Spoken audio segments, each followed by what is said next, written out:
Good morning, ladies and gentlemen. This is Arnis Luks here at the Freedoms Forum, and I'd like to welcome Yves Potvin from Canada. Welcome, Yves. Hello. No worries. Now, Yves is a member of the Pilgrims of St. Michael, and I'd like to just touch on something here, and that is the Michael Journal, which is something that is produced by the Pilgrims, and it's produced by the look of it about 5 times a year on average. And I can go to the archives and see that um, over the years it's been about 5 productions per annum, and they're available if you go to the website, themichaeljournal.org, and you can actually get these in PDF form and then go through them one page at a time, zooming in, zooming out, and one page at a time. So it works out quite well um, that you can actually access the archives from the Pilgrims of their journal, Michael. Now, Yves, the history of the journal, Michael. Yes. Yeah. I'm getting to be around 71 years old, Beautiful. and I feel like I've always belonged to the Michael Journal. Hmm. Vers demain, towards tomorrow, was the name of uh, the movement in the beginning, Hmm. and it was. Well, we know about the social credit doctrine that was invented back in the 1917. Uh, Mr. C.H. Douglas Hmm. became a very close friend to the movement. Hmm. So Mr. Evin, Louis Evin, Hmm. who was a teacher, a printer, he could print, he could do all kinds of things. Very smart man. Hmm. He was deaf, Hmm. but he could speak a couple of languages, Hmm. and he could make himself heard very clearly. Hmm. So in 1934, he discovered the writings of C.H. Douglas. Hmm. Uh, so we looked at it. I think the book was From Debt to Prosperity or something like that. He Yep. discovered that book, and Yep. he uh, read it. He says, "This is what I've been looking for. This is a light upon my path." Hmm. So we started from there, and after a couple of years, there's Miss Gilberte Côté Okay. was a university student. She had been completed 6 years of university to become a lawyer, Hmm. and her mother was very well off. And anyway, she listened to him down Montreal, sitting on the butter box and talking to the crowd. And a lot of people, a few people listened to him, but Miss Cote was really paying attention to what he was saying. Hmm. Anyway, she got to meet him, and she discovered that there was a truth there too. Hmm. So Miss Cote got involved with Mr. Evan, Hmm. and they started on a journey together to form the Michael Journal. Hmm. In 1939, they put out the first newspaper. Hmm. It's called Vers demain, Towards Tomorrow, Hmm. and that was the start of the paper. And then the movement grew from there, and eventually they had to Miss Cote and her mother helped the movement to start. Hmm. But Mr. Evin needed more time to give to the movement. So anyway, everything was arranged. They built an office and everything else, and they grew from there. Hmm. So just to let you know about the white beret, Hmm. I just want to tell you that story because the reason why I've been involved with the Michael Journal is because my grandfather was a social creditor Hmm. back in the 40s, Hmm.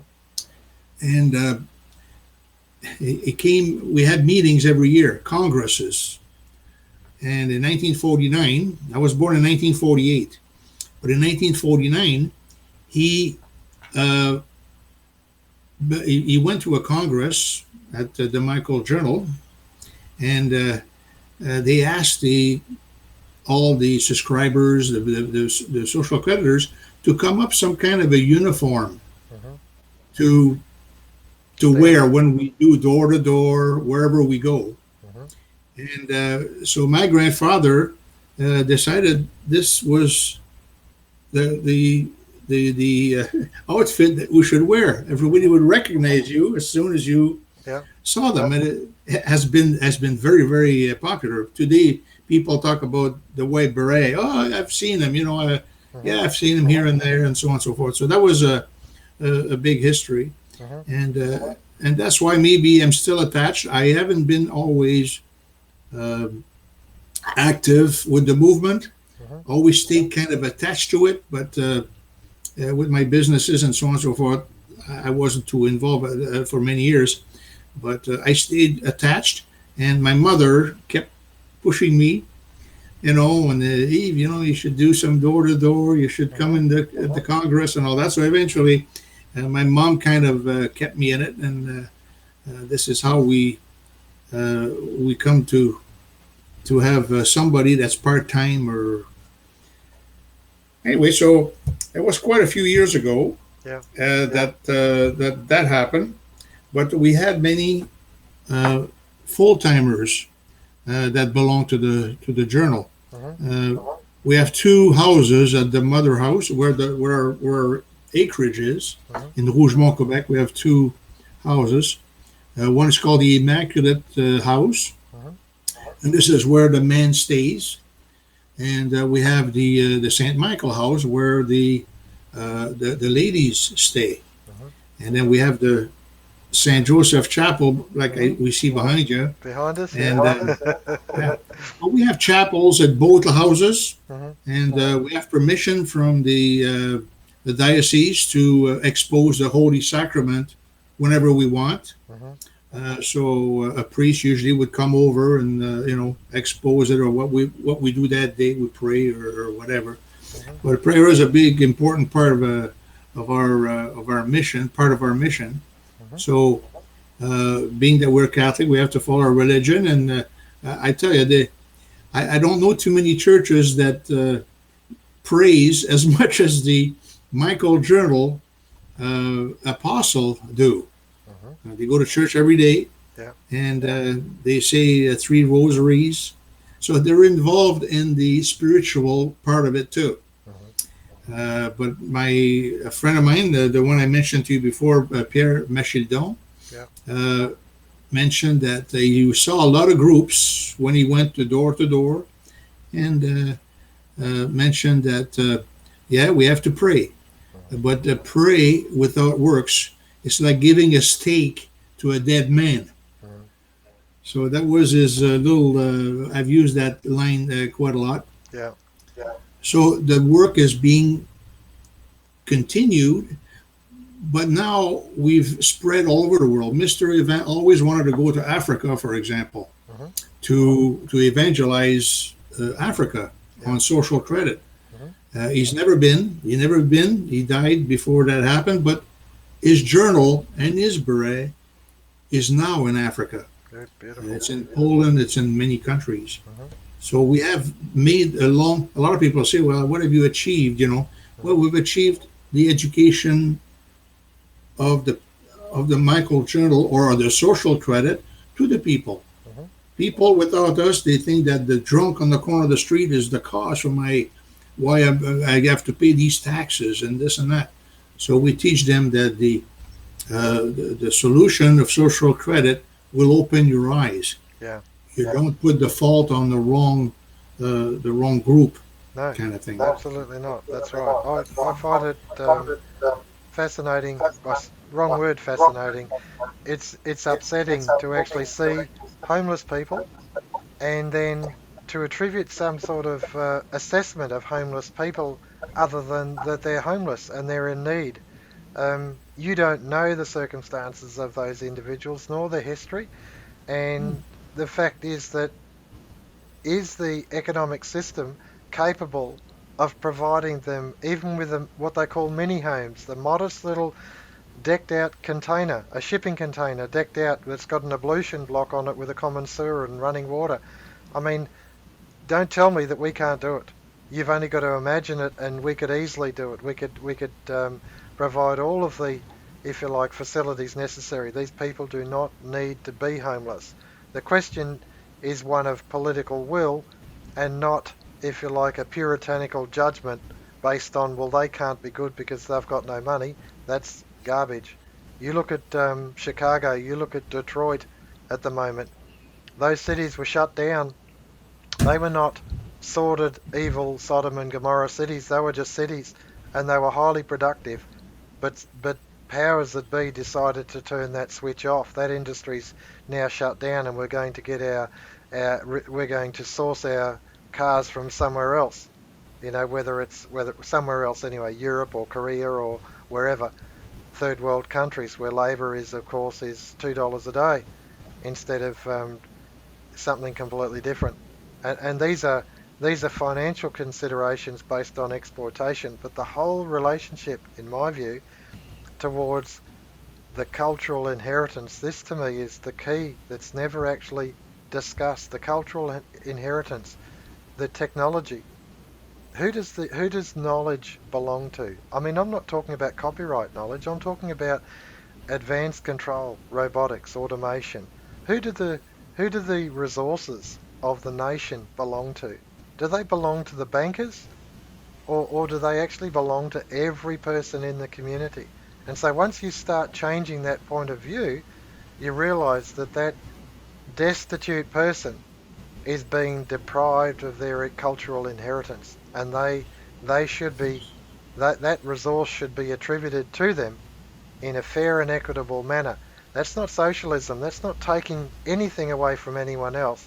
It's just insisting that if the machines are going to do the work and no one's getting paid, there's got to be a mechanism whereby the people can actually harvest their inheritance. They can actually receive it. And that's what the money system is about. And of Yeah. course, in private hands, it's exploited like mad. So I appreciate where you're coming from, Eves. I do appreciate it. Those to me, this is a time, if you like. It's a reflection of the poor laws, the enclosures, the closing of the commons. These are all drastic times in history where people were destitute because of political and financial exploitation, where people had no right to do it. And we've got to come back to actually revisit the whole narrative. And in my view, that narrative is at least 400 years old since the establishment of a private bank, Bank of England, 1694, or the Federal Reserve, private banks, 1913. It's at least goes back to there, but really you look at the work of a bloke called Graeber. I think he wrote 5,000 Years of Debt. I mean, debt has been an instrument of oppression for thousands of years, and it's no Yes. different today. No different. Yeah. But the Michael Journal, sorry for taking the floor, Eves, but you touched a nerve that I just see these people as I have nothing but love for them and no disrespect whatsoever that they're destitute. No disrespect. The system is what makes them destitute, not them. Eves. Mm, There's a. I'm thinking of that country in Europe. I can't remember which country, but the prime minister or the president at one point in the 30s or whatever mentioned that they should, maybe it was not that long ago, they should get rid of all the machines, all the technology and everything else, and mm, put everybody back to work with the pick and shovel, mm. so that everybody would make a living. Would Yeah. would would the Isn't that? so Mm, if, that if that's the other end, the it, other side of the world here. it is. It's complete madness because what you're doing is you're saying you can't get money unless you're working. When in actual fact, if the robots and the machines and the advanced control are producing everything, then surely the cost that goes into what's being produced should be issued in a fashion, one, that the cost can be liquidated, and it can be liquidated in a fashion where each member of community can claim their cultural inheritance, their basic living right to that part of the production that is theirs. And this to me is what is what this anomaly is about. And this anomaly has gone on certainly hundreds, if not thousands of years, but most definitely since the establishment of private banking institutions issuing the credit for nations instead of it being a function within a branch of government. Eves. Our most popular leaflet right now. It's not a leaflet. It's a magazine, Hmm. which I have by the thousand. I haven't got too many left. I have to go back to get more supply. But one of the most popular magazine that we've brought out is, and it's a free issue for to donate to people. Hmm. I can't remember how many pages it is, but it's called "Who Are the True Rulers of This World?" Hmm. Hmm. And it is a fantastic. We have three actually. One is the true rulers of this world, and we have an efficient financial system, Hmm. and we brought a third one called the dividend. Hmm. So these last two we passed a little bit, but we want to make people understand that the true rulers of this world is the one that controls and creates all the money, because now they don't even care about money. Yeah. They just know they control it. So their aim is to put power over us. Hmm. Mr. Van mentioned many times in his conferences, a lot of people would say, well, what do you expect the government to do or whatever? Make money out of nothing? Well, Mr. Event would tell him right away, well, of course, to make it out of nothing. So how can that be? That's no good. It's not good for the economy and all that. Well, okay, it's not good, but between 1929 and 1939 and the Great Depression, there Hmm. was no money anywhere. Hmm. Everybody was had no jobs. There was no. It was a tough time for many people. Hmm. And all of a sudden, 1939 came around, and overnight they came out with millions of dollars to kill your fellow Christian, Yeah. or to kill other people. Yeah. So don't tell me that money is not created out of nothing, Hmm. because the bank doesn't want to lose its power. That's right. That's uh, Yeah. that's the thing. That's exactly right. The I'm gonna lose audio just for a sec here, Eves, while I just cut across to the website, the Michael Journal, but you can certainly hear me. Um, so on the Michael Journal, it's got obviously a navigation bar at the top, and this is michaeljournal.org, and under articles, and I'm sure that under this array of menu items, you will find articles of interest. And when Eves is talking about them, I'm sure that you'll find them. The archives is to do with the Michael Journal itself, but these are other articles, and so it's to me it's important that you consider it. These off-print leaflets and that. That's right. I saw them. I think I clicked on it, and it took me to um, several several of them that are there in it. But it's certainly worth navigating to go and have a look and see what michaeljournal.org has got, because it's I think it's vital information, and it will help you. And if you're in North America, then I think you should certainly associate yourself, introduce yourself um, to the Michael people. If you're ever traveling through that area, certainly do make it your business. But if you're not, the internet gives you access to, if you like, their front door and also their archives. And so, to me, the things that I'm learning, I don't see it as a read one book and you've got enough knowledge. I look at it as you're constantly reading and constantly developing your knowledge, and in this forum, we're discussing points of view that I haven't yet considered. And I think that that's really, really important, that we are evolving in our thinking. And so it is, it's a form of education, these discussions. And I would encourage you to participate with others and continue to be educated, because none of this comes straight off the cuff. It's not an instant press the button, instant porridge result. You actually have to think about it deeply, and especially the ramifications of it. Eves. So I've been thinking about the social. This particular little booklet here is what is used in Hmm. our lesson. Now it's about to change. Hmm. There's 14 lessons now, Yeah. but I've been thinking about maybe with other social creditors about putting the social credit lesson explanation Hmm. on a site, Yeah. so that if people wanted to would do it like it can't be too long because people lose patience. Yeah. So you have to do it maybe one little section at a time Hmm. with somebody that can be exciting, talking about on the video kind of thing. Hmm. So it would be a follow up, like say just like we used to have shows, like once a week you get the Yeah. show and Yeah. follow up the following week, and Hmm. you'd have to come up with some kind of exciting end on the first program to Hmm. so that they will watch the second program. I Okay. don't know how that hard would be, but Uh, even mm. the money myth is a very nice little story Hmm. uh, of the boat that capsized and the five men that end up on an island. That's right. That's a Yeah. little story that everybody reads, Hmm. and you ask them later, "Did you read this money myth?" Oh yeah, yeah, the barrel was empty and all Hmm. that. So Hmm. we heard it.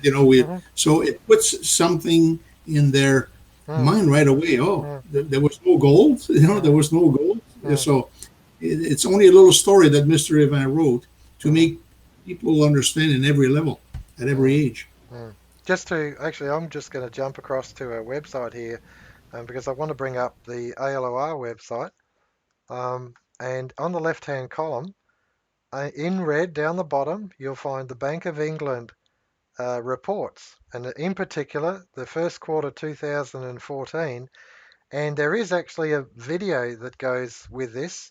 If you go to if you sort of get the titles from over here on the left column and put them into YouTube and then go and have a look, what you'll do is you'll find that the Bank of England has actually done a video about them creating money out of nothing. Now, Yeah, this quarterly report, substantiates it. But the intriguing point about the video done by the Bank of England is that the video was done in a gold vault, a gold filled vault. And that what they were doing was they were essentially saying subliminally, psychologically inferring that the money is backed by gold, which it is not. It is nothing of the sort. The current world debt, whatever it is, 500, 700 trillion, whatever the numbers are, they're telephone numbers. And whatever the debt is, you tell me there's an equal amount of gold behind every one of those debts, and I say rubbish. Rubbish, there's nothing like it. As I understand it, the entire gold production for the history of mankind, since man first saw gold as a rare element, the entire production can be fitted into a room 20 meters by 20 meters by 20 meters. That's a big room. A house is 20 meters, but say you get a house, the length of it becomes the width of it, becomes the height of it. And if that room is empty or full, what difference does it make to the running yeah, of the real economy in the world? And so exactly. gold-backed finance is a misnomer. The banks don't do it. The countries don't do it. It's just a false sense of assurity that people would have confidence in the currency. That, oh, this gold is the vaults. The banks have got plenty of gold. No, they don't. No, they don't. The banks have got plenty of profit and they've got plenty of mortgages. They've got plenty of mortgages on everyone. But the real wealth is actually in the material wealth that's in the community.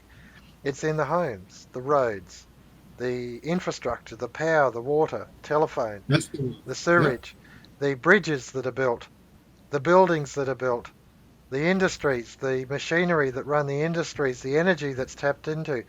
There is the real wealth, the water in the rivers. There is the real wealth of the community. The fruit trees, the fruit that comes, the harvests that come. There's the real wealth. Not whether some giant room somewhere in the world is full of something or whether it's completely empty. It makes no difference. The real wealth is in the natural world. It's something that we can touch. and we get confused. We think that if you like, does money grow on trees? It actually does. If we've got a tree in the back, you can call it a money tree or you can call it an apple tree. It's the same Exactly. thing. We've got oranges, tangelos, grapefruit in harvest at the moment as well as apples, and there it is. There's the real wealth. That's what it's all about. It's about being able to measure the real wealth.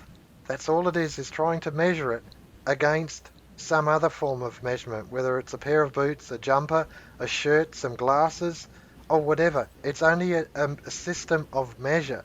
That's what money is about. It's a system of measure, like weights and measures. And the a private institution is keeping it short, in short supply, so that people psychologically believe it to have an intrinsic value which it does not. A kilometre, a kilometre is a unit of measurement. It's a distance, and you can walk it, or if you've got a mountain, you could possibly climb it. And if you've got an ocean so deep, maybe you can dive into it. But the Yeah. fact is, all you're doing is measuring it. And so it is with the dollar. It's a measure of value.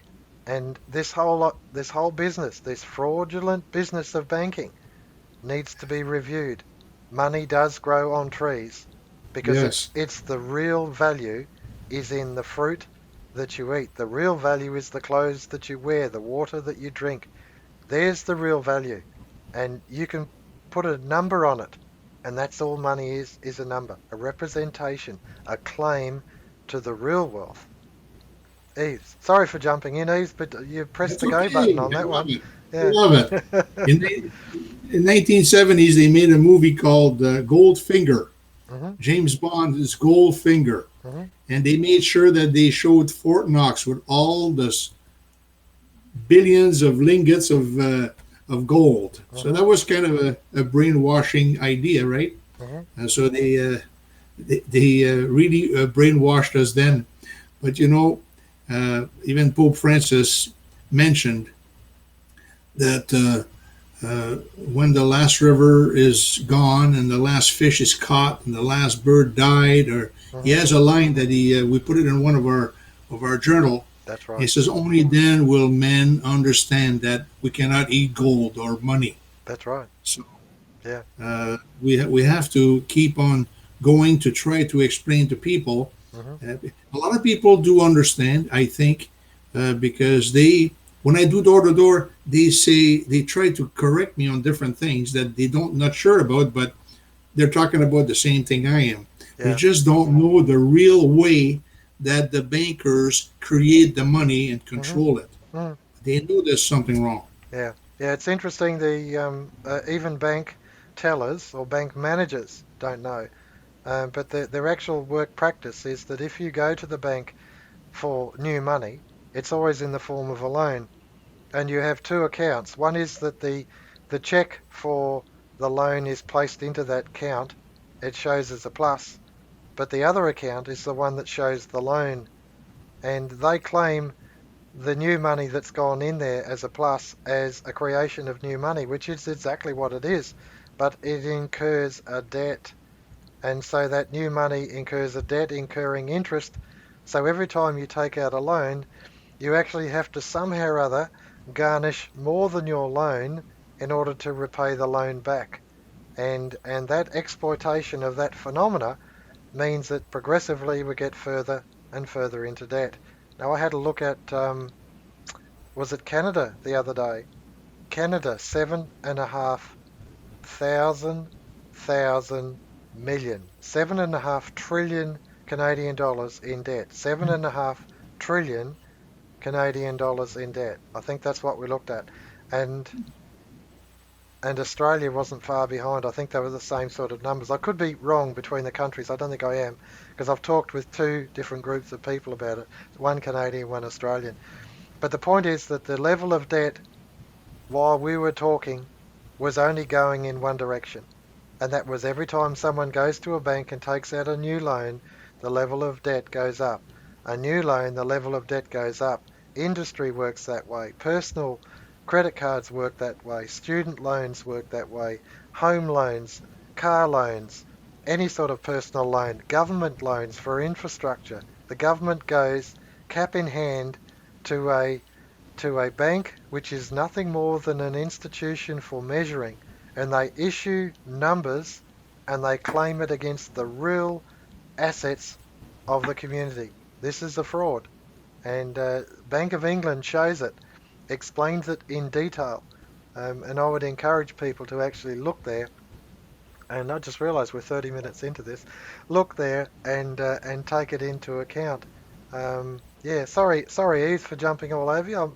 It's okay. This is an exciting forum for me because every time you press my go button, but we'll have to bring it to a You're a close social soon. predator. That's why. We'll have to bring it to a close soon. So, are there major thoughts that you still have on the table? Would like to put on the table, Eves? Yesterday I was picking up some gas at Canadian Tire. It's a Canadian. I don't know if you have that store in Australia, Hmm. but all over Canada, there's apparently some in the States. But there's four girls sitting by the gas tanks where you fill your car. Uh, this particular franchise of the gas station, which belongs to Canadian Tire, is actually from India. They're all Indian, Hmm. and but they're all pushing through a little nice little word. Oh, if you scratch this thing here, you might get a deal, on the gas or something. And but then they turn you over to the Mastercard. I said, I've already got a Mastercard. I don't need another one. Hmm. Yeah, but this is a Canadian Tire Mastercard. So I've noticed that all over the world, they do it different countries, different companies, but everybody is being equipped with Mastercards and Visas and whatever they can get, but they are give free credit to different people. Hmm. It doesn't matter what age you are, they just give you a credit of 500, Hmm. 15,000, twenty Hmm. thousand, whatever. Hmm. It's going to be on your credit card when you get it. But you get an automatic 500, I understand. Hmm. So here's people that don't have money and now they're inheriting this debt, Hmm. which some of them will never be able to pay it. That's right. Okay, there's so the only thing that keeps the economy going right now is that kind of credit, Hmm. which is very volatile. Yeah, What are they going to do with us after? I don't know. This yeah, is I can only foresee. yeah, yeah. It's a terrible state of affairs. I agree. There's a bloke I'm just looking for on our website, and it's the Perkins, John Perkins. There it is, the Confessions of an Economic Hitman, and Fantastic book. yeah, it is. And I'll just cut across just so that I can show people. There it is. There, it's on the ALOR website. The New Confessions of an Economic Hitman. Now, the previous version was only the Confessions of an Economic Hitman. I thought that book was brilliant. This book, um, it's in PDF, and I think there's an extra 16 chapters or something to it. I read it that he actually is converted to communism, essentially. There's other people around him, some really strong sort of revolutionary movement people, and so while his original book revealed the methodology and what was going on in your gas station is no different. It's a methodology of where they come in and do a hit on an unsuspecting customer who thinks, well, maybe I will, and it's a part of the loyalty program or something, but it's not. It's free credit, and then of course they will send strong arms around to recover your assets if you can't manage the credit. It's just so wrong. But the truth of it is, under the existing system, if the debts don't increase, the system will collapse because all we have in the economy is money, debt money. There is no creation of new money. Every time, even though we're producing reams and reams and reams of production, you look at what's coming out of China. You look at what used to come out of Detroit and Chicago. We mentioned that, all that production. But the trouble is, in order to buy that production, it has to be new debts. Someone has to go into debt to buy it. When in actual fact, once the car is produced, Chicago, Detroit, once the car is produced, all the necessary physical items in order to produce the car have been resourced, manufactured, converted, and installed. The actual automobile is complete, and so should the debt be complete. That at the point of sale, the debt is completed. It's redeemed. Someone's got a car. They wanted a car. The money that's in their hand should have been sufficient that they could buy the car, so that so many people in the community have got enough. That's what Douglas social credit is all about. It's placing the financial system in equilibrium and not, if you like, confiscating the assets, ultimately the assets of the entire world. The assets of the entire world. That's what's going on with the IMF, with the Bank of International Settlements, with central banks, and it's been going bunter. It's been going bunter for at least the last 400 years. 1694, Bank of England, first major central bank. Thanks, Yves Potvin, for today's forum. I've really enjoyed it, and I look You're welcome. forward. I look forward to next week. Any major closing comments, Yves? What's that? Any further comments before I close out the forum? Well, I was going to talk about the Bank of Canada, Yeah. but for another time maybe. Okay. Yeah. Uh, Yeah. we can maybe bring it up again because it's uh, it's the only central bank that is owned by the Canadian. Okay. Out of the G7 countries, there's no other banks that's owned by the Canadians. Okay. By the It was, countries. Yeah. it was Yeah. put out of commission back in 1973 by the prime minister that was there then, which is Mhm. the father of this present Yeah. prime minister. Good. So we can talk about it maybe another time. Yeah. No, that would be excellent. Actually, the history of the Bank of Canada as a people's bank. I think that's most important. A very good subject for our next forum. All right. Yeah, look forward to it. Thanks very much, Yves. Thanks, ladies and Thank you. gentlemen. Arnie Luks at the Freedom Forum. Cheers. Have a good day.